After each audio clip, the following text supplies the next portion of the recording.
সংস্কারের আন্দোলনে শুরু হচ্ছে আমাদের 1999 সাল বসিরহাট থেকে একটা আমরা চলে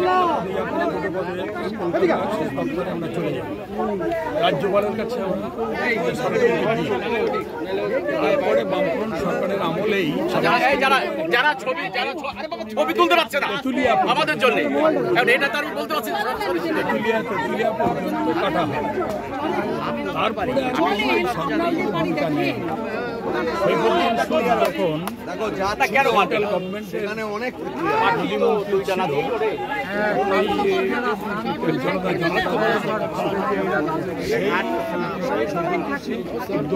বাংলাদেশ আলোচনা কাবাকাঠি থেকে বাংলাদেশের মধ্যে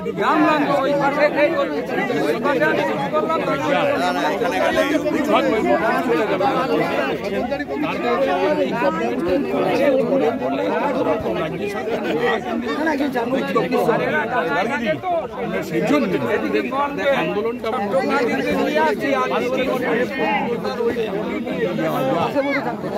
ইচ্ছামতিকে কেন্দ্র করে আমাদের জেলার বিদ্যাধরী আছে 258 দীর্ঘ এই টোটালটা না কাটলে শুধুমাত্র 50 কোটি টাকা ব্যয় করে এই কাজ শুরু হবে। ওটা হচ্ছে দেখানোর মতো হয়ে যায়। জনগণকে যদি বাঁচাতে হয় নদী সংস্কৃতি, নদী জীবিকা,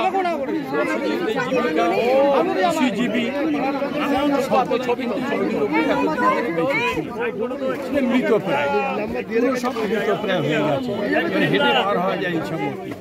সেই জন্য এটা কাটতেই হবে আমাদের জেদ।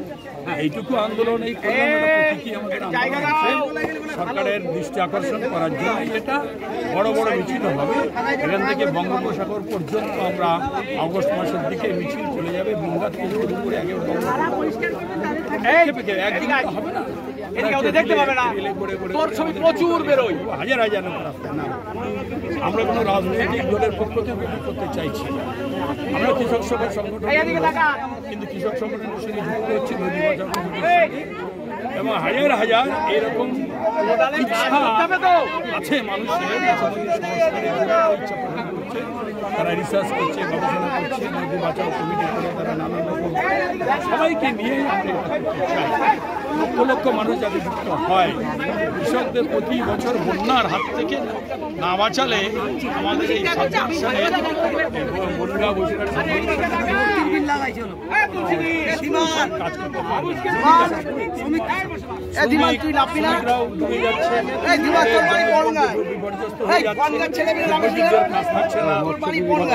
মৎস্যজীবী তো বটেই, আগে বলেছি। তবে এই সম্প্রদায়গুলোর স্বার্থেই আমাদের বাঁচিয়ে রাখার স্বার্থেই কিন্তু ব্যক্তিগত স্বার্থ না, সরকারের সরকারের দায়িত্ব হচ্ছে এই জনগণকে কিন্তু বাঁচিয়ে রাখা। তার জন্য তাদের ভূমিকা পালন করা, তাদের সর্বোচ্চ নেগেটিভ ভূমিকা তাদের আছে, সেটা আমরা প্রতিবাদ করছি এই আন্দোলনের মধ্যে দিয়ে। এটা হচ্ছে দ্বিতীয় দিন আমাদের 22শে জুন আমাদের কনভেনশনের মধ্যে দিয়ে হয়েছে। আর এটা প্রতীকী হচ্ছে। পরে আমরা বাটার মোড়ে জনসভা করব।